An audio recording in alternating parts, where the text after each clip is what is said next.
Very good morning friends. ये एक छोटा सा केस है। ये एक मेल पेशेंट है, around 30 to 35 year old. Okay, तो ये जो पेशेंट है ना, ये मेरे पास म्यूकोसील, इधर लिप में एक छोटा सा ट्यूमर जैसा बन गया, उसको म्यूकोसील बोलते हैं। उसके ट्रीटमेंट के लिए आता है।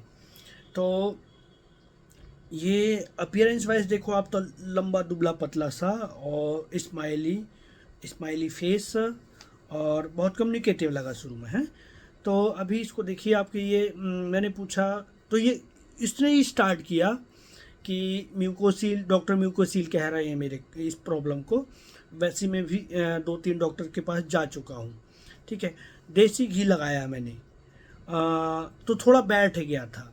तो अभी 10-12 दिन से हो गया है। फिर मैंने पूछा कि आपको क्या लगता है क्यों हो गया, तो उस पेशेंट ने बोला कि मैंने बच्चे को चिल्ला दिया था, तो ये शायद कट गया है, उसकी वजह से हो गया।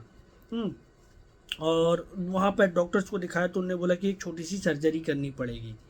तो फिर मैंने नेट पर सर्च किया, तो आपका नाम दिखा उस पर, सॉरी, गूगल में, और आपका नाम दिखा, उसमें कुछ पिक्चर्स देखे। तो मुझे लगा कि ये ठीक है, यहाँ पे मुझे जाना चाहिए। तो फिर मैंने कहा कि आपको एक बार मैं मिल लेता हूँ।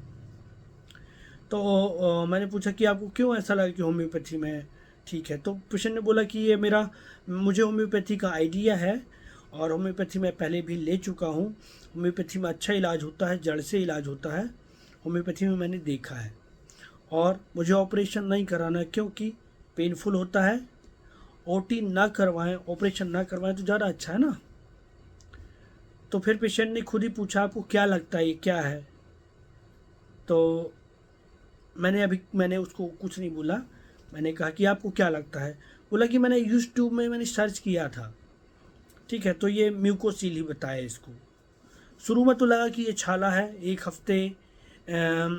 हफ्ते मैंने कुछ नहीं लिया। मैंने कहा कि नॉर्मल छाला है तो ये ठीक हो जाएगा। फिर एक हफ्ते बाद जब ये ठीक नहीं हुआ और ये फूल गया, थोड़ा सा उठ गया, ट्यूमर टाइप का बन गया, तब मैंने इसको और जीभ में टच करने से थोड़ा अनकंफर्टेबल लगने लगा। तो फिर मुझे लगा कि इसको दिखाना चाहिए। फिर डॉक्टर को दिखाया तो उसने बोला कि इसको चीरा लगाना पड़ेगा। उसने बताया कि मेरे फादर भी BAMS डॉक्टर थे, है ना। तो फिर मेरे मन में आया कि बगैर चाकू छुरी के ठीक हो जाए तो ज़्यादा अच्छा है ना, ऑपरेशन कराने का क्या ज़रूरत। तो मैंने पूछा कि क्यों, दर्द सहन नहीं होता क्या। बोला कि नहीं, वो बात नहीं है, बिना ऑपरेशन के ठीक हो जाए तो ज़्यादा अच्छा है, और आप लोग तो बैठे हैं ना इलाज करने के लिए। तो मैंने पूछा कि इसको कोई चिंता मन में। तो पेशेंट ने बोला नहीं, ऐसे कोई चिंता नहीं है। लोग कहते हैं कि इलाज करा लो, तो लेकिन मुझे कोई चिंता नहीं है। फिर मैंने पूछा कि आपको इसको लेके मन में क्या चल रहा है। बोला कुछ नहीं चलता, आपके पास आए हैं ना, आप बताइए, आपके पास समाधान है ना, आप बताइए आपको क्या करना है, हमको क्या करना है, और ऐसी समस्याओं में लापरवाही नहीं करनी चाहिए। ठीक है, तो मैंने कहा आपको मेरे पास आपको आने का कैसे समझा आपको। तो उसने बोला कि वो मैंने सर्च तो किया था, उसमें कुछ आपकी प्रोफाइल में सब देखा, पिक्चर्स देखे। तो फिर मुझे लगा कि यहाँ पर जाके शायद ये ठीक हो जाएगा, मतलब ठीक हो जाएगा, यहाँ दिखा देना चाहिए। तो फिर बोलता है कि आप ही बताइए क्या करना है। तो मैंने पूछा कि आपने क्या किया इनिशियल डेज में, जब वो शुरुआत में। तो कुछ लोगों ने बोला कि पत्ते लगा लो, तो पत्ते नहीं लगाए मैंने। शुरू शुरू में मैंने घी अप्लाई किया था, कुछ दोस्तों ने कहा। तो फिर मैं डर डर गया था, तो फिर मैं तुरंत डॉक्टर के पास गया। ठीक है, और सर्च किया और डॉक्टर के पास गया, और उन लोगों ने बोला ऑपरेशन करना पड़ेगा। फिर आपका चेक करके मैं आपके पास दौड़ा चला आया। तो ये पेशेंट ने बताया। फिर फिर मैंने कहा कि अभी आपको कोई डर। बोला नहीं, अभी कोई डर नहीं है। उस टाइम पर ज़रूर डर था, लेकिन डॉक्टर्स ने समझा दिया मुझे कि ये कैंसर नहीं है, नॉर्मल ट्यूमर है। तो फिर मेरे को ठीक लगा, और मेरी जो शंका थी वो मिट गई। तो ये छोटा सा केस था। तो इस केस को समझते हैं। इस केस में देखिए पेशेंट ना, सबसे पहले पेशेंट वो तो अब जो था मेरे पास वो मैं आपको बाद में बताऊंगा कि उसका कैसा प्रेजेंटेशन था, ठीक है। तो उससे हम वो एक क्लू होता है, दिस इज सेकेंडरी। अब ये पेशेंट मेरे पास आया कैसे, ठीक है। तो शुरुआत में तो आपको समझेगा कि ये फर्स्ट 7 डेज उसने अल्सर समझा, उसको लगा कि अल्सर है ना। तो ऑफ कोर्स अल्सर ऐसा सोच के कि कई बार पेट की वजह से अल्सर हो जाते हैं तो पेशेंट तुरंत कहीं नहीं भागता है, उसको 2-4 दिन वेट कर लेते हैं। फिर उसको लगा कि यार ये अल्सर तो नहीं है, फूल गया तो कुछ और प्रॉब्लम हो सकती है, तो फिर उसने तुरंत डॉक्टर को दिखाया। फिर डॉक्टर को दिखाने के बाद उसको पता चला कि ये नॉर्मल ट्यूमर है ना। तो लेकिन कुछ लोगों ने कहा कि डॉक्टर से दिखाने के पहले ही उसको पता चला कि ये, दोस्तों ने कहा कि दिखा दो, ठीक है।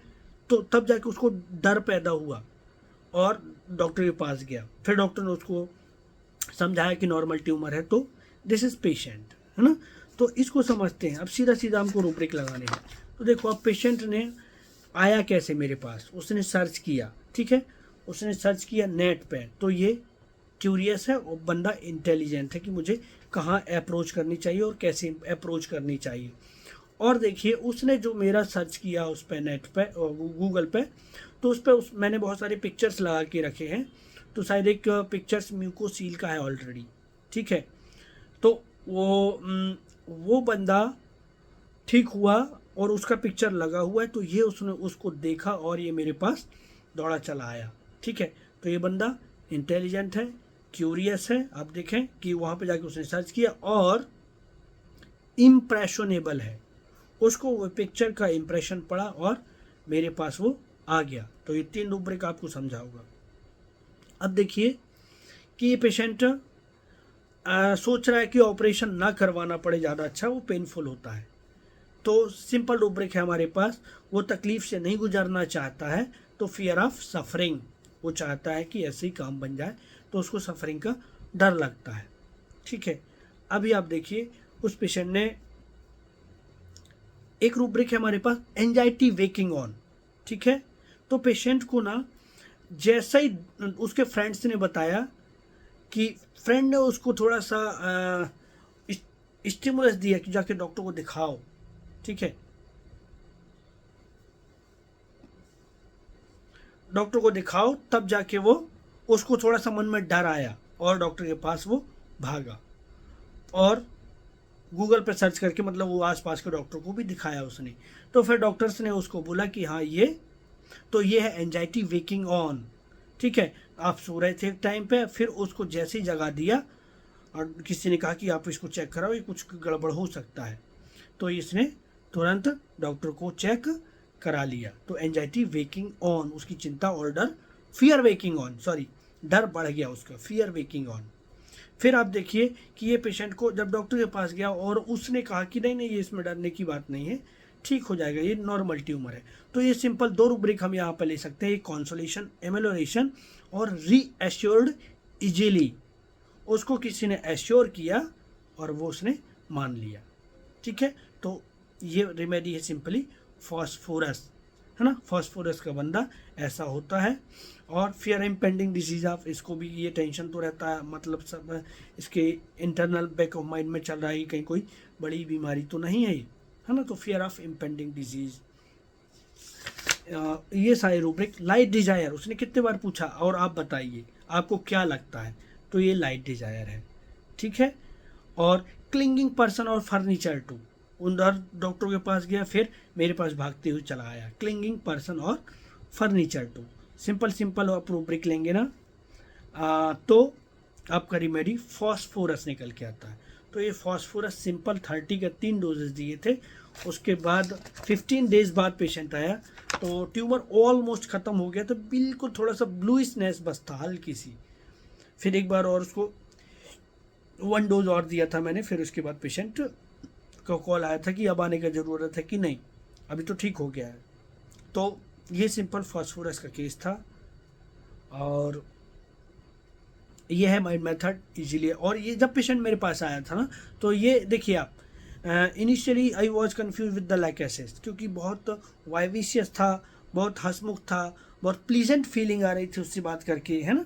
तो ये जो इस तरीके के जो बंदे होते हैं ना, ये लाइकेसिस, फॉस्फोरस, ऐसे बंदे होते हैं, मतलब बहुत वाइविशियस होते हैं, इजीली आपसे कम्युनिकेट करते हैं और उनकी बातों में और आपको बात करके मज़ा आता है। तो मेरा भी यही स्टेट था उस टाइम पे। तो इनिशियली आई वॉज थिंकिंग और like aces, but like aces ना लाइट डिजायर में नहीं है। अब देखिए लाइट डिजायर में नहीं है। रीएश्योर्ड इजीली में दो ही मेडिसिन है, कंसोलेशन एमेलोरेशन। ये फास्फोरस के fear waking on, phosphorus anxiety in the dark में रहता है, ठीक है। फास्फोरस थोड़ा डरा हुआ बंदा रहता है। तो क्योंकि शुरू में मुझे लगा था कि ये फ्रिबुलस है, तो फिर मैंने फास्फोरस ही दिया था और फास्फोरस से ये रिकवर हो गया। तो ये है माइंड मेथड का कमाल, ये है homeopathy, different ideas of practice. आप लोग चाहते हैं, सीखना चाहते हैं तो you can call me, you can message me in my number 9752820 258। Thank you for watching.